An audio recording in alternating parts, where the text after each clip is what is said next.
You will hear a talk given by a woman called Shona Ferguson about changes in a town called Barford. First, you have some time to look at questions 11 to 15.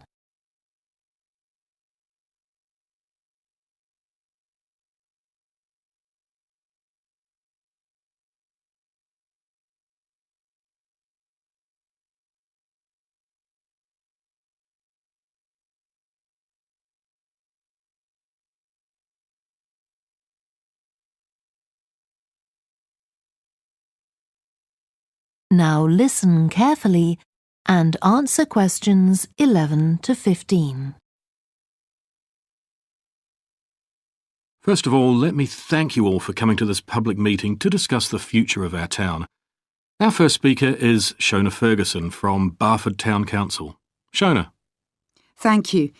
First, I'll briefly give you some background information. Then I'll be asking you for your comments on developments in the town. Well, as you don't need me to tell you, Barford has changed a great deal in the last 50 years. These are some of the main changes.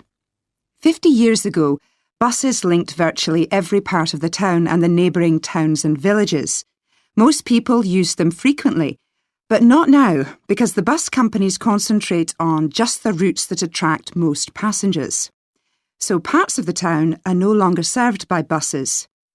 Even replacing old, uncomfortable buses with smart new ones has had little impact on passenger numbers.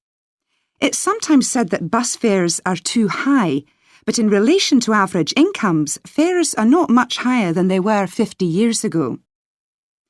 Changes in the road network are affecting the town.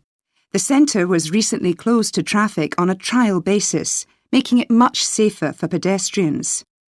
The impact of this is being measured. The new cycle paths separating bikes from cars in most main roads are being used far more than was expected, reducing traffic and improving air quality. And although the council's attempts to have a bypass constructed have failed, we haven't given up hope of persuading the government to change its mind. Shopping in the town centre has changed over the years.